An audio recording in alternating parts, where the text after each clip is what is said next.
Okay, everyone. Well, another day goes by where I have not had my silence bought nor my patronage paid for. So I guess I'm going to be making another video. Today we're going to be talking about Bridgerton Season 3, episode all of them, Part 2. So I already watched Part 1. I made a whole video about it. I've made my peace with the fact I basically just make podcasts, so I think this will just officially be like a podcast setup. So no editing, this is pretty low key. And I'm going to give you my thoughts on it. This is all really off the cuff, so nothing special. I watched it like a few hours ago. I watched it early this morning, the moment it dropped, and I slept on it immediately. I watched it, took a shot, went to sleep. So I am in sound body and mind to answer every question I possibly have and think about it. Okay, so initial thoughts, just like before I get into any specific problems, I did not like this season. Like having watched it all, I did not like it at all. I think the first part was simultaneously too lethargic and too rushed, and there was no good pacing whatsoever. And the second part was much of the same, but worse if possible. So gradually, like on the whole, nothing felt earned in any plot line. The only plot line where it seemed like something might have been earned was Francesca's plot line and Benedict's, but I did not watch Benedict's much. I had done a watch party with my friends, so I watched his plot line for the first time. I didn't really care for the rest of it. So good for him, I guess, that he got his little girlfriend and then his girlfriend's boyfriend, and then he dropped them both. So that's pretty funny. But other than that, none of the main plot lines, nothing related to Pollen felt earned in any capacity. Absolutely nothing. Um, I'm just going to go down the list with my notes. But before I do that, I'm just going to say this to summarize this season in one sentence, it would be season 2 must have been a fluke because this season was so bad. And it's so unfortunate because there was so much good there that could have been amazing. And it hurt so much that Penelope season, was so lackluster and such a drag to sit through. Okay, well, on to my notes. So the first thing I write is Canthony moments. I think it's very sweet that they were involved at all. Uh, I love them. Every time they were on screen, they stole the show from me because I just love them so much. But I have to ask, and I don't say this to be mean, what did they do to my girl Kate? Why does she look like that? In her season, she had like this refined, regal, simple style to her that fit her character so well. And now she almost has like this larger than life esque dressing and makeup style, and it's really heavy and it doesn't feel like my Kate at all.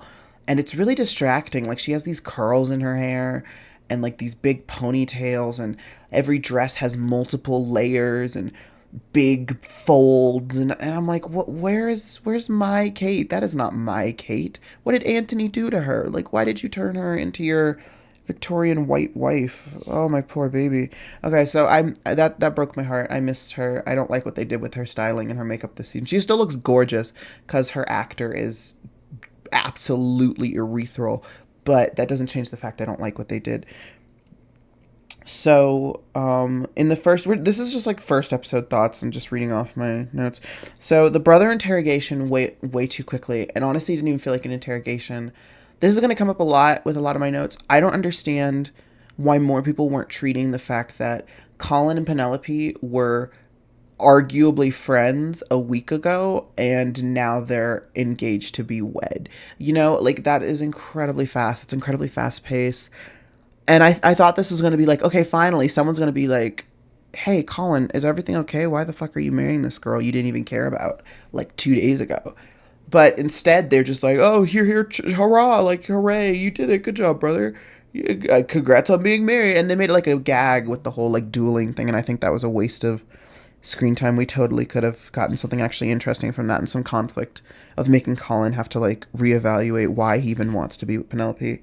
Okay, the speed of the sex scene in both how quickly we got to it and how quick it was and how long it was. I didn't like the sex scene, which is unfortunate because Penelope's actor is gorgeous. She's so pretty. Oh, she's so pretty.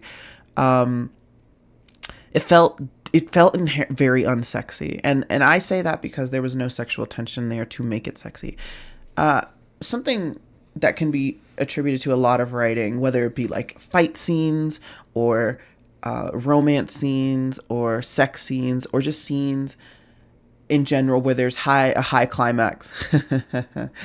Yeah, scenes like that is there's supposed to be this feeling of catharsis, and I feel like this entire show, I'm sorry, this season lacks catharsis on many levels. So what I mean by that is the reason Kate and Anthony's scene in the gazebo feels so heavy and like finally, and it's like, oh my god, this is a lot, is because it leaves a lot to the imagination, which is already doing a lot of the hard work, and it it doesn't take too much time. It leaves a lot to the imagination, and it has enough tension before it to make us go like, oh my god, we're finally here. Like it feels like a pot is boiling over, and that's why it's interesting. None of that has been set up here. In fact, they just like slept together. It wasn't that big a deal, and I'm still not convinced that Colin even likes that girl, let alone loves her. So that whole thing felt unnecessary. I understand why it was put in, like, oh, Colin defended her from her mom, even though her mom has made nothing but good points for this entire season so far. But Colin's defending her from her mom, and she gets back, and she's like, thank you, Colin. Like, no one's ever talked about me like that. That's incredibly kind of you. And then she, like, fucks him. Or rather, he fucks her. I get why they did it. It doesn't mean I like it. I don't think it was done well. Also, it went on for so long, and my thing when it comes to sex scenes, right, is I feel like you need to commit to it. If you're like, the way they did it, they showed so much skin and they had us focus on them for so long that I'm like, you might as well commit to it. Like, why is this not like a full frontal, I don't know, like thing? Instead, it's like, oh, we're not going to show you everything. We're going to show you most of it. It's like, well, no, you might as well just show me everything at this point, because now I'm just uncomfortable, because I was uncomfortable watching it. It did not feel sexy at all. I felt bad for Penelope. I don't know if she enjoyed it that much. Okay, so, yeah, I still don't feel like Colin likes Penelope at all. I still don't have a reason for why he suddenly loves her. None of this has been explained. Don't like that. So the Portia points, I'm gonna just say it now, and then I'll probably repeat it later because I feel like this comes up a lot.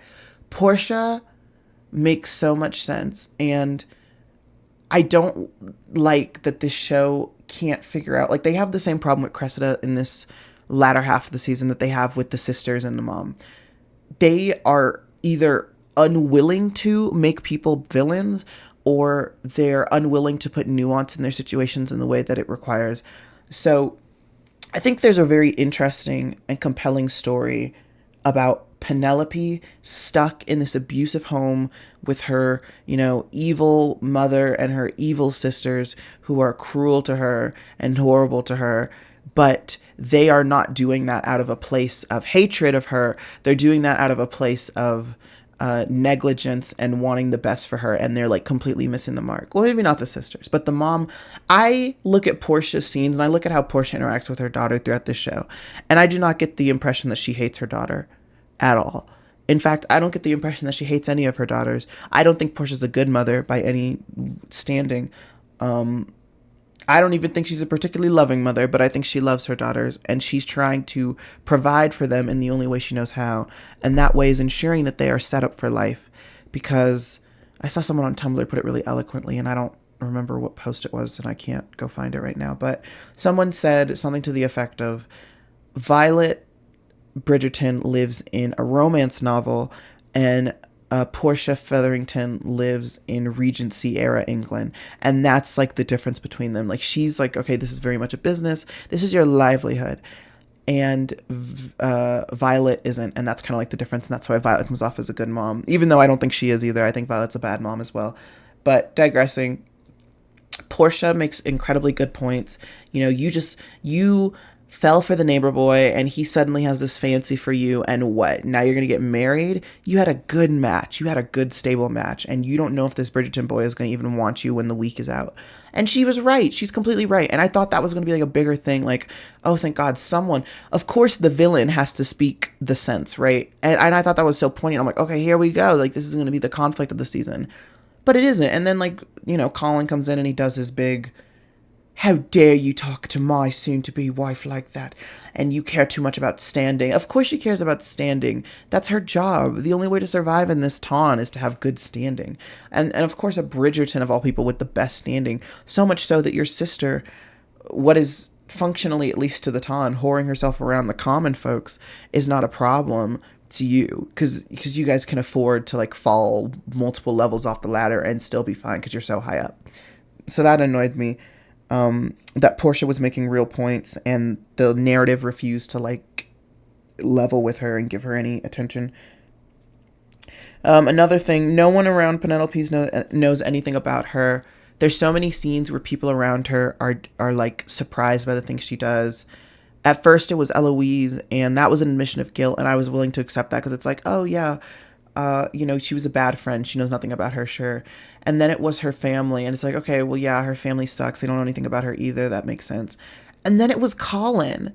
And I'm like, Colin, you don't know anything about her either? You didn't realize that she loves to write, and, oh, her letters are the best, and, oh, this, that. And, like, why is this all new information to you? What? Like, it's so annoying. It's like, okay, Penn, does anyone know anything about you? And you can make an argument that her whole point is that she's secretive and she holds herself back from people on purpose because she's trying to keep herself from being found out, and she's fallen into that persona. But I don't think that's what they were going for. And even if that was what they were going for, you should still notice things about a person. There's levels to ourselves that we're not cognizant of and we're blind to. There's like an entire chart on it. I learned it in class, but I can't remember the name of it. There's like self-blindness and then personal blindness. And there are things she's blind to in herself that other people should see in her. But no one does. And that's so... I just feel so bad for Penelope because it feels like no one cares about her at all. I had a question that was, why do they only drink lemonade at these parties? And I learned, actually, in my call, someone told me that around this time period, they didn't want everyone to get wasted when they should have been socializing and making love matches or whatever. So they had them drink lemonade instead of liquor. So that's kind of funny. So I like. Okay. This show has a problem with Colin begging and earning his place with Penelope. I don't know why. There's so many scenes where Colin's like, must I prove myself to you? And Penelope's like, no, you're perfect. You mustn't prove anything to me. And I'm just sitting there and I'm like, you should prove something to her, actually. You've proved nothing to anyone about how much you like her. I'll say it again. I'm going to say this 1,000 times, guys. I do not think that he likes that bitch at all. Like, you do not fucking like her. You have not proven yourself to like her. You've not proven anything about yourself to like her. You have done the bare minimum. Nothing he's done for her in this entire season feels like something he wouldn't do for a very close friend or a sister, other than, like, fuck her, obviously. But nothing feels particularly, like, stand out. I'm willing to put myself on the line for you. All he does is make everything worse. I'm so sick of Colin. Cressida. So when I first wrote this note, the Cressida plotline wasn't done, obviously, because I had just started the season, but I'm going to talk about the whole thing now. Cressida did not deserve what she got. Or, okay, I'm of two minds. Cressida didn't deserve it, period. But if we were supposed to feel like she did, the show shouldn't have made us sympathize with her to the degree we did. Or they shouldn't have given her such a backstory that we all can empathize with so significantly. I do not like that Cressida's story was basically, we're going to sell you into object slavery unless you can find a husband. And we're supposed to deem her the bad guy. Cressida doesn't really do anything wrong. She steals Whistledown's name for 15 minutes, and that's, like, not a big deal. And then she blackmails Penny, which, I don't know, it didn't feel that serious to me. It's like, or I'll tell the whole ton. It's like, okay, do it. Like, whatever. And it sucks that she didn't get her happy ending, because she did nothing that bad. Cressida just wanted to survive. That's all she's ever wanted to do. And yeah, she was a bit of a mean girl, but I mean, in a social setting like this where gossip is all the rage, who isn't a bit of a mean girl? Penelope is a mean girl. That's like the whole point, that these are multifaceted characters, right? And just because you do something bad to one person doesn't mean that you should be condemned for it. That's like Penelope's whole thing. Like, yeah, I said these horrible things about you guys and I'm sorry, but please don't condemn me for it. Please don't like hate me for the rest of my life because I didn't mean to hurt anyone. Like, that's Cressida. I was really expecting this whole plot line to like converge and for Cressida and Penelope to talk, and Penelope was going to reason with her in a way that no one else can. Like when Colin goes to talk to Cressida, which I already knew was going to fail from the start because he is an idiot and he has no way of talking to anyone with any sense because he's just a very stupid man. He was going to talk to her and it was going to fail. It did. Oh, he comes back. Oh, I mucked it all up. She wants more money. She wants this, that, and the third. That's when I thought Penelope was going to take some urgency for the first time ever. Go talk to Cressida and really just sit down and like woman to woman be like, Cressida, I know how you're feeling. I've gone through the same thing. I'm weak, and I'm trying to be stronger. And I've leaned on everyone else for so long and I've hid behind myself and I'm sorry I did that. Here's the money. Get yourself safe. I get it. Like they're mirrors to each other. Cressida is what Penelope looks like if Penelope was not able to get herself out of that situation. And we should feel for her because her situation is quite unfortunate. But instead, the whole show is just like, oh, Cressida, that evil, wicked bitch, like trying to steal my name. And Eloise like, oh, Cressida, she's going to ruin everything. And I'm like, what are we talking about? Cressida does not deserve any of this. She's just doomed by the narrative, and I feel for her. So Cressida's actress, you did an amazing job. I think you were wonderful. I don't think you'll ever watch this, but, if you ever do listen to this, you were wonderful, and I very much enjoyed all your times on screen. I'm sorry they had you in those crazy outfits, but you were a delight. And I'm sorry that your character got so horribly shafted in this season. You didn't deserve that. So, Cressida's sent off to the farm upstate where she's no doubt never going to be seen again or something. So that sucks. Horrible ending on her end. Benedict threesome, good for him, I guess. I don't particularly care about that. Nothing is earned. I keep saying that. Nothing is earned. Every single big plot point or moment between Paul and nothing's earned at all. Oh my God. The scene where he finds her after she's delivered the letters, like, get this Whistledown out immediately. I hated it because he's like, you entrapped me in the carriage when you like willed yourself on me. What are we talking about, dude? You lost your ever loving mind and then you like went crazy on her. And now you're calling it entrapment. This show is so confused. Like, did we watch the same start?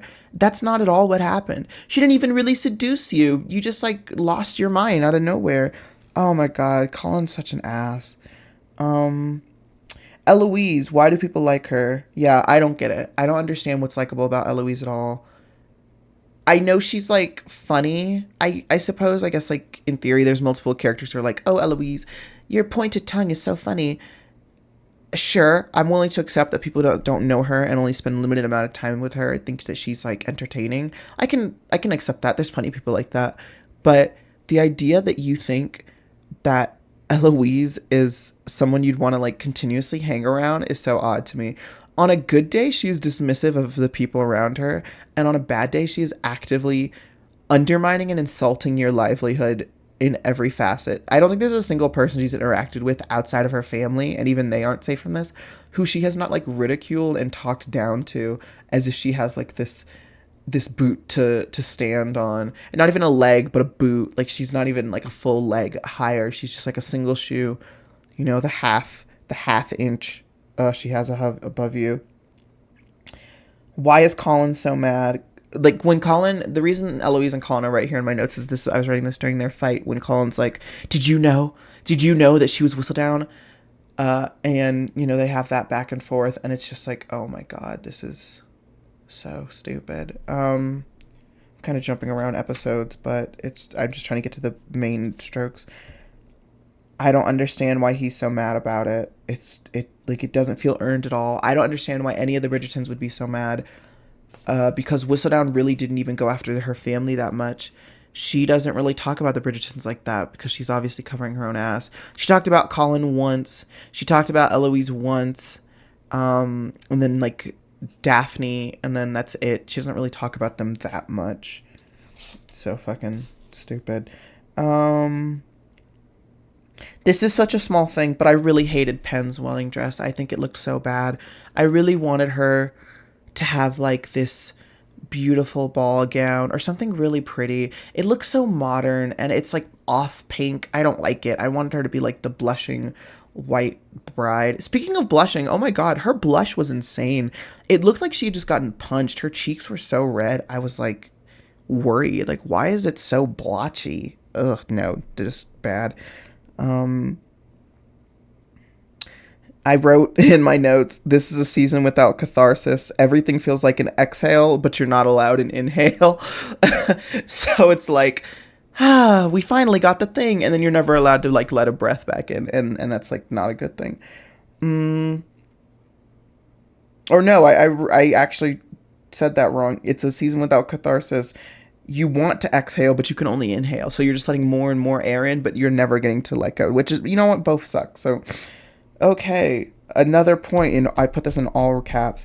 Absolutely do not believe Colin loves Penelope, or that he has the quality she speaks. So this is the point. I don't remember what part this was, but because there's multiple. But Penny like goes on her soapbox and she's like, "Colin, you are the best of all men, and you are kind and you are sweet, and I wanted my sweet and kind Colin back, not the version of you came back with when you were cold and stoic." And I was like, when has he ever been cold and stoic to you? Well, he's been many times cold and stoic, but not this season, not from France. He just doesn't like you that much. When was he ever kind and sweet to you? He's never been that. He's been ambivalent to you at best. Like, Colin doesn't really care about her. Like, oh my god. Pen, compassionate now.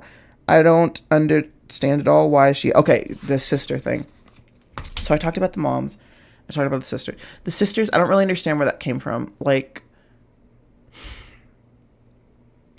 I don't think that it's bad writing for a show to be like, Penelope was abused by her family, but she holds love and affection for them even still.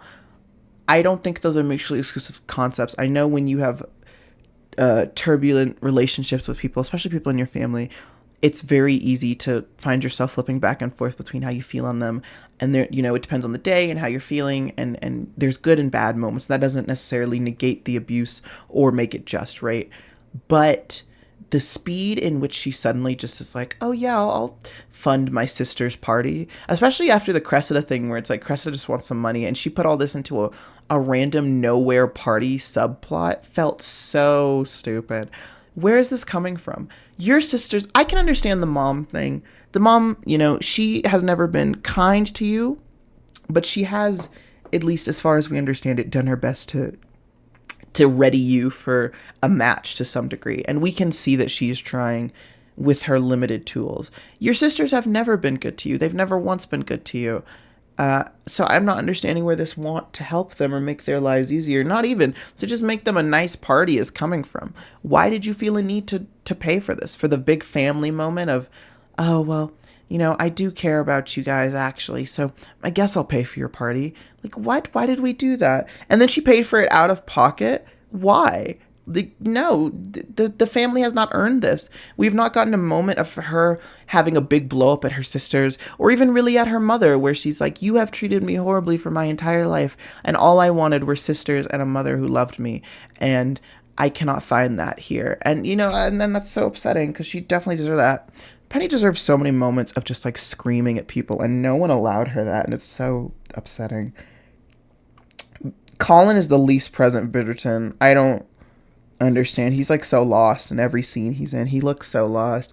Originally I was going to say it's not an actor problem, but it might be an actor problem, or maybe it's a direction problem. I don't know, but I don't like that motherfucker. Anticlimactic, yeah. Cressida ending sucks dick. Penn should have just paid the money. Colin fucked up everything. The ending where Penelope gets on the stage and she says her 2 cents, and then everyone's like sitting there kind of like, oh man, what do we do? Like, this kind of sucks. And then the queen leaves, and it's just like awkward for 30 seconds. And then suddenly one of the sisters is like, let the bugs out, let the bugs out. That was so stupid. Oh my God. And then we just wave it away, and it's like not a big deal. I'm like, so why does Penny get to sit without condemnation without trouble, without anyone being mad at her. But Cressida is put on the cross and nailed for crimes that she functionally didn't even do. Cressida did nothing wrong. You know what? I'm very comfortably in the team. Cressida didn't deserve it. She did nothing wrong. Let my girl free. Free my girl, Cressida.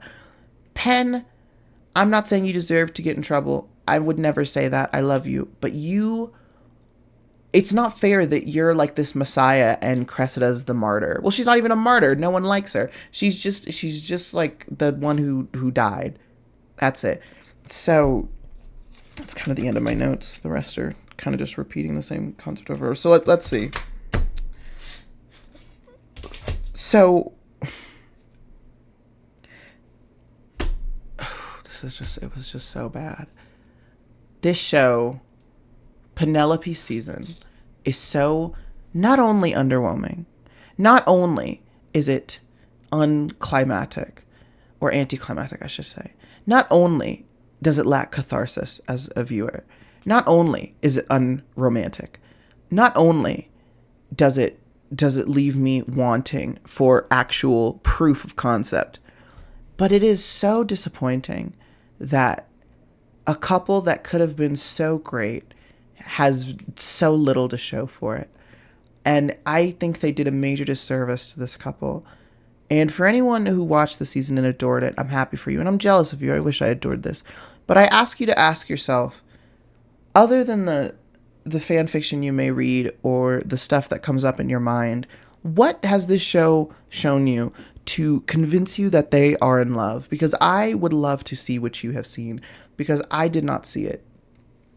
I do not believe Colin likes that girl. I do not believe Colin loves that girl. I do not believe they will have a happy marriage because he knows nothing about her and she has been undercut in every facet of her life. I do not believe her family is good now. I think that everything is miserable, and this is kind of like putting a Band-Aid over a bleeding wound, and her life is doomed to be unfortunate if we were to like really push this to its like realistic extremes. I might rewrite this, like the whole season now that I have it all in my hands. I think I might do that because this is just so upsetting, and it breaks my heart so bad because Penelope deserves so much better. So yeah, season 3 part 2 was an absolute disaster, and I'm mourning it. I feel very bad. I wish it was better. That sucks. Okay, well, thank you, and enjoy your watching, everyone. If you have not watched my first podcasty video, whoop-de-woo, whatever the fuck, about season 2 part 1, I recommend that because some of my general issues before all this is there, and it's a bit barely more structured than this is, and it gives you an idea of what I was initially looking for and what I kind of wanted if I were to remake it. So for anyone who might be finding this video, I'd love to hear your opinions on what you thought of the season. Did you like it? Did you hate it? Were you indifferent to it? What did you think of the romance? What do you think of the costume design and the makeup? I thought the makeup was horrible. Like, just like, it was so heavy on everyone. Everyone like had like full beat face, full glamour, and it was just so odd. If you enjoyed, please do tell me. If you didn't, you can tell me that as well.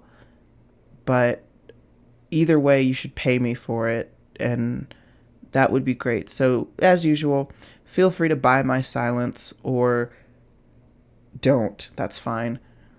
Okay, well, okay, goodbye. Bye, bye, bye, bye, bye, bye, bye, bye.